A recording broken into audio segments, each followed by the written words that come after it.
مہینہ عمرہ کرنے نہ جاؤں تو حجر اسود میری خواب میں آتا ہے اور مجھے آگے کہتا ہے حضور میری آنکھیں ترس گئی ہیں، مجھے دیدار تو کرا جائے، دیدار تو کرا جائے۔ اور حجر اسود جدھر امام صاحب گھوما کرتے تھے آپ کے حالات میں لکھا حجر اسود بھی ادھر جاتا تھا طواف۔ اتنی بڑی شخصیت۔ مسجد نبوی سے نکلے تو ایک آدمی نے گالیاں دینی شروع کر دی۔ حضرت پہلے تیز چلتے تھے، جب وہ گالیاں دینے لگا تو آہستہ ہو گئے۔ وہ دیتا رہا۔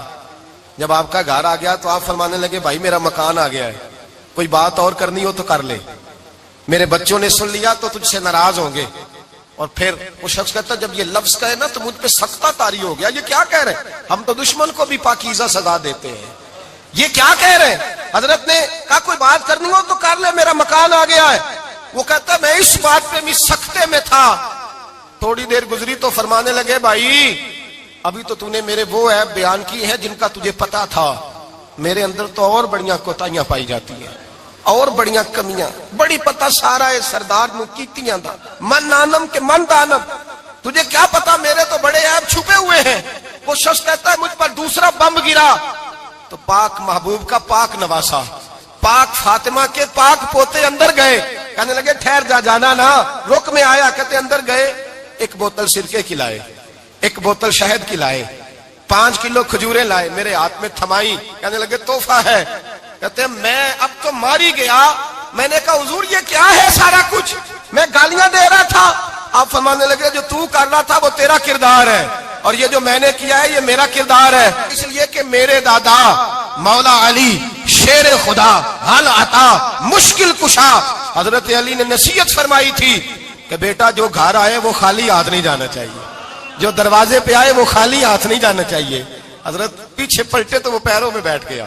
کہنے لگا حضور میں نے حسین کو نہیں دیکھا، میں نے علی فاطمہ کو نہیں دیکھا، میں نے مصطفیٰ کو نہیں دیکھا، پر آپ کو دیکھ کے لگتا ہے کہ ان کے اخلاق کتنے اعلیٰ ہوں گے، کتنے اعلیٰ ہوں گے۔ میں لعنت بھیجتا ہوں اس پر جس نے مجھے کہا تھا کہ زین العابدین کو برا کہو، کائنات میں اگر قصیدے پڑھنے چاہیے تو مصطفیٰ کی آل کے پڑھنے چاہیے، اگر تعریف کرنی چاہیے تو رسول اللہ کی آل کی کر۔ تیری نسل پاک میں ہے بچہ بچہ نور کا، تیری نسل پاک میں ہے بچہ بچہ نور کا، تو ہے نے نور تیرا سب گھرانہ نور کا۔ فرمایا آپ تو تعریف کے تو بھائی یاد رکھیں آپ بدلہ لے کے عزت نہیں کرا سکتے، عزت تو معافی میں ہے، معافی میں عزت ہے۔ حضرت بایزید بستامی کے ساتھ یہودیوں کا پیشوا رہتا تھا، زیادہ تر مخالفتیں حسد کی وجہ سے ہوتی ہیں، حسد بنیادی وجہ ہوتی ہے۔ قرآن مجید نے کہا محبوب تیرے ساتھ جو زیادتی کرتے ہیں معاذ اللہ بے ادبی کرتے ہیں، حسد من عند انفسہم، ان کے دلوں میں تیرا حسد ہے۔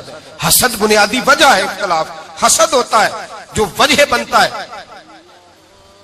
حضرت بایزید بستامی کے پڑوس میں یہودیوں کا پیشوا رہتا تھا، آپ کی مخالفت کرتا، ساری زندگی اس نے مخالفت کی، یہودیوں سے بڑا مانتے تھے، اس سے کوئی غلطی ہو گئی سارے اسے چھوڑ گئے۔ پہلے رئیس اعظم ہوتا تھا پھر غریب ہو گیا۔ ایک دن حضرت بایزید بستامی گھر آئے تو بچے کے رونے کی آواز آئی، زوجہ سے پوچھنے لگے اس کا بچہ کیوں روتا ہے؟ تو کہنے لگی آپ کو پتہ ہے نا اب لوگ اسے چھوڑ گئے ہیں تو گھر میں دیا نہیں جلتا، بچہ چھوٹا ہے اندھیرے میں روتا ہے۔ رات گہری ہو گئی تو حضرت بایزید نے اپنے گھر سے دیا اٹھایا، اپنے گھر سے دروازے پہ دستک دی، وہ باہر آیا تو جناب بایزید کا انداز کیا ہے؟ اس نے مخالفت کی زندگی بھر، انداز کیا ہے؟ باہر آتے ہی نا آپ فوراً اس کو بولنے نہیں دیا، کہنے لگے بھائی سن لے میں پہلے بھی آ سکتا تھا، دیر سے اس لیے آیا ہوں کہ گلیاں سنسان ہو جائیں، لوگ سو جائیں، تجھے اور مجھے کوئی نہیں دیکھ رہا ہے کہ میں ہوں دوسرا تو ہے، اور تو مجھے اچھی طرح جانتا ہے بایزید وہ نہیں کہ جو نیکی کرے گا اور دنیا کو بتائے گا، میں تیرا راز بھی رکھوں گا۔ اور بچے تو معصوم ہوتے ہیں نا، فرمایا میرے بڑے ہو گئے تیرے چھوٹے ہیں، یہ پکڑ لے دیا گھر میں لے جا، اور میرا وعدہ ہے کسی کو ساری زندگی اس نے مخالفت کی۔ وہ شخص کہتا ہے مجھے بولنے کا موقع ہی نہ دیا، دیا دے کے چلے گئے۔ اگلی شام پھر آئی، رات گہری ہوئی تو پھر دروازے پہ دستک ہوئی، میں باہر گیا، نیا چراغ نئی بتی نیا دیا، کہنے لگے دیکھ کوئی نہیں دیکھ رہا، میں اس وقت آیا ہوں جب تنہائی ہو اور تو مجھے جانتا ہے میں غلط بات بھی نہیں کرتا، یہ دیا رکھ لے میں کسی کو بتاؤں گا بھی نہیں۔ کہتے چلے گئے۔ تیسرا دن آیا تو وہ یہودی کہتا ہے میرے صبر کا بندھن ٹوٹ گیا، میں ٹوٹ گیا، ان کی نیکی نے مجھے خرید لیا، ان کے معاف کرنے نے ان کی عزت میرے دل میری روح میں بڑھا دی۔ کہتے ہیں جب دروازے پہ دستک دی میں باہر آیا، انہوں نے دیا تھمایا، کہنے لگے دیکھ بھی کوئی نہیں رہا، اور تو مجھے جانتا ہے میں مصطفیٰ کا غلام ہوں، میں جھوٹ بھی نہیں بولتا، میں بتاؤں گا بھی نہیں، تیرا راز رکھوں گا۔ کہتے ہیں انہوں نے دیا تو اس یہودی پیشوا نے شور مچانا شروع کیا، کہنے لگا مسلمانوں باہر نکلو، یہودیوں باہر آؤ، عیسائیوں باہر آؤ۔ شور مچ گیا، لوگ چھتوں پہ چڑھ گئے، کیا ہوا؟ کہنے لگا یہ بایزید ہے، میں یہودیوں کا پیشوا ہوں، میں نے ساری زندگی جھوٹے الزام لگائے، ساری زندگی اس کو بدنام کرنے کا ہر حربہ استعمال کیا، جو مجھ سے بن سکتا تھا میں نے کیا، پر یہ عجیب شخص ہے، یہ پرسوں بھی مجھے دیا دے گیا ہے، آج بھی دے گیا ہے، کل بھی دے گیا ہے، میں ساری زندگی اسے رلاتا رہا، اور اس نے میرا چھوٹا سا بچہ بھی میرے بچے کا رونا بھی اس سے برداشت نہیں ہوا۔ میں تم سب کو گواہ بنا کے کہتا ہوں میں جھوٹا ہوں، بایزید سچے ہیں، ان کا مذہب بھی سچا ہے، قرآن بھی سچا ہے، اسلام بھی سچا ہے، اور جس مصطفیٰ کا یہ کلمہ پڑھتے ہیں وہ محبوب بھی بڑا سچا ہے، یہ سچے دین کے ماننے والے ہیں۔ کہنے لگے میں تمہیں گواہ بنا کے مصطفیٰ کا کلمہ پڑھتا ہوں اور تمہیں بتاتا ہوں کہ آؤ سارے در رسول پہ جھک جائے۔ بھائی یاد رکھیں، سمجھیں، غور کریں، عزت درگزر سے، اب اس پر میں زیادہ بات نہیں کر سکتا، عزت درگزر سے ملے گی۔ ایک تو آپ کو عزت عاجزی سے ملے گی، تقوی سے ملے گی، عزت درگزر سے ملے گی، عزت قناعت سے ملے گی، عزت کم بولنے سے ملے گی، اور اگر زیادہ عزت لینی ہے اور عزت اتنی لینی ہے کہ چھا جاؤ دنیا میں، اگر چھا جانے کا شوق ہو نا تو پھر رب فرماتا ہے میرے مصطفیٰ کی غلامی کر لو، پھر میرے نبی کے ہو جاؤ، قل ان کنتم تحبون اللہ فاتبعونی یحببکم اللہ، فرمایا تم میرے نبی کے ہو جاؤ، دنیا بھی تمہاری اور دنیا بنانے والا خدا بھی تمہارا ہو جائے گا۔ تم میرے غلامی مصطفیٰ میں عزت ہے، رسول اللہ کی نوکری میں، اور قسم اللہ کی بڑی عزت ہے، بڑی عزت ہے، بڑا وقار ہے، بڑا پیار، بڑا حسن ہے، بڑی رعنائی ہے، بڑا ٹھہراؤ ہے۔ یار وہ جو لوگ کہتے ہیں نا میں پتہ نہیں کون ہوں، کہاں کا رہنے والا ہوں، یار نہیں لوگ پوچھتے تو کون تھا، تیری برادری کیا ہے، تو کہاں کا ہے، نہیں پوچھتے۔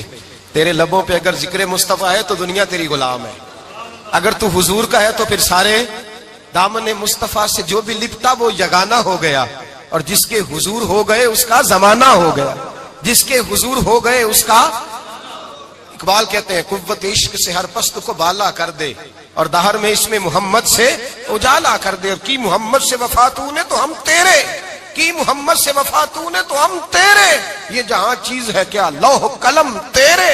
رسول اللہ کی غلامی عزت دیتی ہے، نبی پاک کی نوکری، اللہ کرے آپ بول پڑے آمین کہنا، نبی پاک کی غلامی عزت دے، حضور کی غلامی۔ یار بندہ بالکل بے عمل ہونا، بالکل تو میری طرح داڑھی رکھ کے پگڑی باندھ کے باس میں بھی چڑھ جائے تو کئی لوگ سیٹیں خالی کر دیتے ہیں، کہتے ہیں بزرگوں یہاں آ جائے، حضرت جی یہاں آ جائے، تو پھر عزت کس چیز کی ہوئی؟ سنت مصطفیٰ کی ہوئی نا، پھر عزت نبی پاک کی سنت کی ہوئی نا، وقار کی ہوئی نا۔ ایک صاحب، ایک بچے نے داڑھی رکھ لی تو مجھے آ کے کہنے لگے حضرت جی لوگ بڑے بڑے لقب دینے لگے ہیں۔ میں نے کہا کیا؟ کوئی کہتا ہے حضرت صاحب، کوئی کہتا ہے قاری صاحب، کوئی کہتا ہے حافظ صاحب، کوئی کہتا ہے علامہ صاحب۔ تو میں نے کہا تیری موج نہیں بن گئی، 4 سالوں میں حفظ ہوتا ہے، تجھے مفت کا لقب مل گیا ہے، سے نظامی 8 سال میں ہوتا ہے، مفت کا علامہ بن گیا ہے، تجھے وقار نہیں دے دیا اللہ تعالیٰ نے، عزت۔ میرے اعلیٰ حضرت فرماتے ہیں عزت در رسول پہ ہے، عزت حضور کی۔ اور اعلیٰ حضرت نے ایک بات لکھی ہے بڑی قیمتی، اور میں نا جب کبھی پریشان ہوتا ہوں نا تو میں یہ والی بات کھول کے پڑھتا ہوں اعلیٰ حضرت کی، یہ بات ڈھارس بندھاتی ہے، ڈھارس توانائی دیتی ہے، پورا مضمون باندھا ہے۔ اعلیٰ حضرت کہتے ہیں بیروپیہ تھا مداری، روپ بدل بدل کے دکھایا کرتا تھا، بادشاہوں سے انعام لیتا تھا۔ ایک دن اورنگزیب عالمگیر کے پاس آ گیا، کہنے لگا میں روپ بدلوں گا، اگر آپ پہچان نہ سکے تو میں انعام لوں گا۔ آپ نے فرمایا میں کوئی ایسے ویسا بادشاہ نہیں، کہا مجھے دھوکہ دینا مشکل ہے، کہا نہیں میں روپ بدلوں گا۔ حضرت اورنگزیب عالمگیر بڑے نیک بادشاہ گزرے، بڑے پرہیزگار آدمی، وہ بے روپیہ کہنے لگا میں روپ بدلوں گا، آپ نہیں پہچان سکیں گے۔ فرمایا چل جتنا تیرے اندر زور ہے لگا لے۔ حضرت نے اعلان کیا کہ میں نے فوجی بھرتی کر دیں، 2 ماہ کے بعد ٹیسٹ ہوگا۔ وہ 2 مہینے دوڑتا رہا، رنگ روپ بناتا رہا، آیا ٹیسٹ دینے، 2-3 سپاہیوں کا امتحان لیا، اس کی باری آئی تو 10 روپے دیے، کہنے لگے تیرے آنے جانے کا کرایہ میں نے تجھے پہچان لیا ہے۔ کچھ دنوں کے بعد جانے لگے سفر پر تو بھکاری آ گئے خیرات مانگنے، اس نے بھی سارے منہ پر سیاہی مال لی، کپڑے پھاڑ لیے، سر کے بال منڈا لیے، بھویں تک کٹا لی، بدرنگ ہو کے آیا، کاسا آگے کیا تو حضرت نے 10 روپے ڈالے، کہنے لگے تیرے آنے جانے کا کرایہ میں نے پہچان لیا ہے۔ کچھ دن گزرے تو ٹیچر کی ضرورت تھی، اس نے مونچھیں بڑی کر لی، داڑھی نکلی لگا لی، سر پہ جنا کیپ پہن لی، ایک شیروانی لے لی اور ہاتھ میں چھڑی پکڑ کے آیا، کہنے لگا میں استاد ہوں، 2-4 بندوں کا امتحان لیا، اس کی باری آئی تو 5 روپے دیے، 10 روپے دیے، کہا تیرا کرایہ میں نے پہچان لیا ہے۔ 2 سال گزر گئے، وہ جب بھی آتا حضرت پہچان لیتے، ایک دن سفر پہ جا رہے تھے، بہت بڑا لشکر تھا، جہاد کرنے جا رہے تھے اورنگزیب عالمگیر، تو دیکھا ایک پہاڑی ہے، پہاڑی پہ لوگ جا بھی رہے ہیں آ بھی رہے۔ اورنگزیب عالمگیر پوچھنے لگے یہاں کیا ہے؟ کہنے لگے ایک بابا جی بیٹھے ہیں دعا کرتے ہیں، اللہ کے نیک بندے ہیں۔ اورنگزیب کہنے لگے یار پرانے لوگ سارے ہی اللہ والوں کو مانتے، یہ بھی مصیبت آئی ہے جتنی نہیں آئی ہے، سارے لوگ ہی مانتے۔ کہنے لگے ذرا میں دعا نہ کرا لوں، اچھے کام جا رہا ہوں۔ اورنگزیب بادشاہ تھے، بادشاہ لوگ نازک مزاج ہوتے ہیں، گھوڑے سے اترے، بڑی مشکل سے پہاڑی پہ چڑھے، اوپر گئے تو لائن لگی ہے، بابا جی غار میں بیٹھے۔ کہنے لگے میں نے ملنا، میں اورنگزیب ہوں۔ انہوں نے کہا ہمارا بابا اس طرح کا پیر نہیں کہ امیر آئے تو رنگ اور ہو، غریب آئے تو اور ہو، یہاں اگر ملنا ہے تو لائن میں لگ جاؤ، سب ایک جیسے۔ اب لائن میں کھڑے ہو گئے، 50 آدمی آگے تھے، کہتے ہیں 51واں نمبر تھا، تھک گیا دھوپ میں کھڑا کھڑا۔ جب میں پہنچا غار کے دہانے تو میں نے بابا جی کے چہرے پہ نظر ڈالی تو بڑا نورانی چہرہ، بڑی خوبصورت لب و لہجہ۔ میں نے کہا میرے جیسا آدمی بھی پگڑی باندھ لے تو اچھا لگنے لگ جاتا ہے، بڑا خوبصورت انداز۔ کہتے ہیں میں ان کے پاس اتحیات کی حالت میں بیٹھ گیا، میں نے کہا حضور میں جا رہا ہوں جہاد کرنے، دعا کرنا۔ بزرگوں نے ہاتھ اٹھائے، اللہ اس کی مدد فرما، دین کو غلبہ عطا فرما، اسے دین کا سچا پکا سپاہی بنا۔ پھر تھپکی دی، 2-4 نصیحتیں بھی کر ڈالی، دیکھنا ظلم نہ کرنا، زیادتی نہ کرنا، جب تو جیت فخر نہ کرنا، غرور نہ کرنا، نصیحتیں بھی کر دی۔ کہتے ہیں اب جب میں اٹھا تو 2-4 دینار بطور نذرانہ مسلح کے نیچے رکھے، اور الٹے قدم جب میں غار سے اترا انہوں نے رومال جھاڑا اور اٹھ کے کھڑے ہو گئے، کہنے لگے آج نہیں تو نے پہچانا، آج نہیں تو نے پہچانا، میرا ہی نام بنتا ہے، آج نہیں پہچانا، لا پیسے۔ اورنگزیب کہنے لگا یار تو نے حد کر دی، کہاں چڑھا کہاں کھڑا رہا، دھوپ میں تھک گیا، کمال کر دی بھائی تو نے، بتا تو کیا لے گا، اب تو دیکھ جلدی بتا، اب کتنے لوگ پیچھے دھوپ میں کھڑے ہیں، لشکر سارا کھڑا ہے، کیا لے گا؟ اس نے کہا سب سے قیمتی ہیرے وہ ہیں جو تیرے سر کے تاج میں لگے ہوئے ہیں، مجھے تیرا تاج چاہیے۔ او بھائیو سننا اور یاد رکھنا، میرے اعلیٰ حضرت کہتے ہیں بادشاہ نے سر کے اوپر سے تاج اتارا، بہروپیے کے قدموں میں رکھا اور کہنے لگے یہ لے، اور یہ تو تیرا مانگنے پر میں نے دیا ہے نا، میں واپس آتا ہوں تو آنا میں اپنی مرضی سے بھی تجھے دوں گا، تو نے اورنگزیب جیسے بندے کو دھوکہ دیا، آنا میں اس وقت بھی دوں گا۔ وہ دے کر بس بات ختم ہو گئی، حد ہو گئی، دے کر کہتے ہیں جب میں پلٹا نا واپس، بہروپیے نے آواز دی بادشاہ ٹھہر جا، تو میں نے پلٹ کے دیکھا تو کہنے لگے یہ اپنا تاج لے جا، اٹھا اور لے جا۔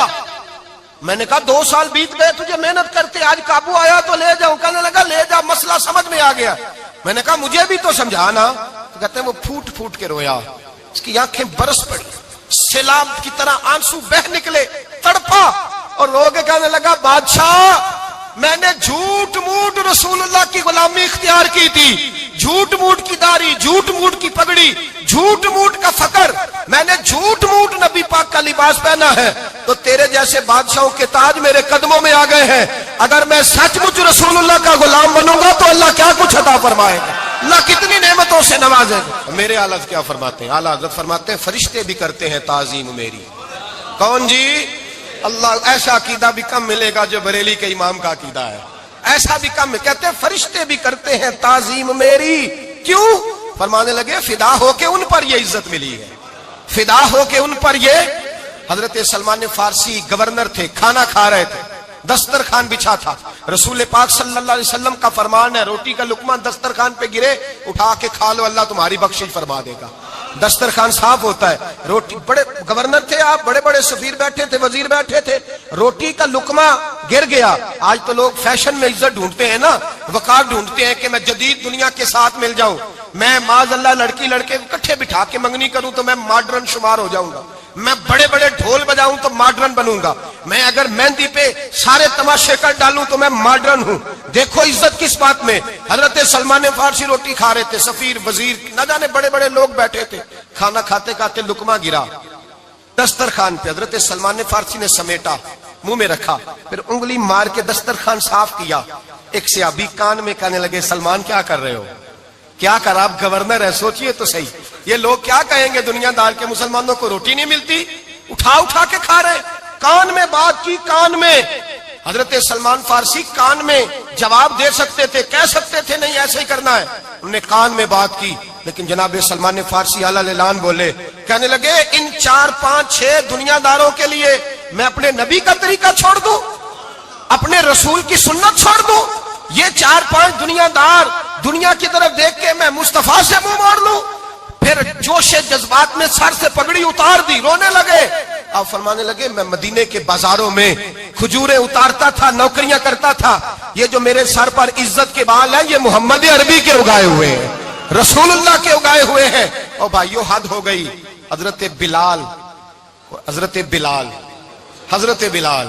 رضی اللہ تعالیٰ عنہ، حضرت بلال آئے جناب عمر سے ملنے. کیسے وہ کسرا بھی آئے تو عمر خاطر میں نہ لائے. اور بلال حبشی دروازے پہ داخل ہوئے تو فاروق اعظم نے کرسی چھوڑ دی، ہاتھ باندھ کے کونے میں کھڑے ہو گئے. کالا رنگ ہے، نام بھی لکھنا نہیں جانتے، زمانے میں تعارف کوئی نہیں. حضرت عمر نے ہاتھ باندھا ہے، لوگ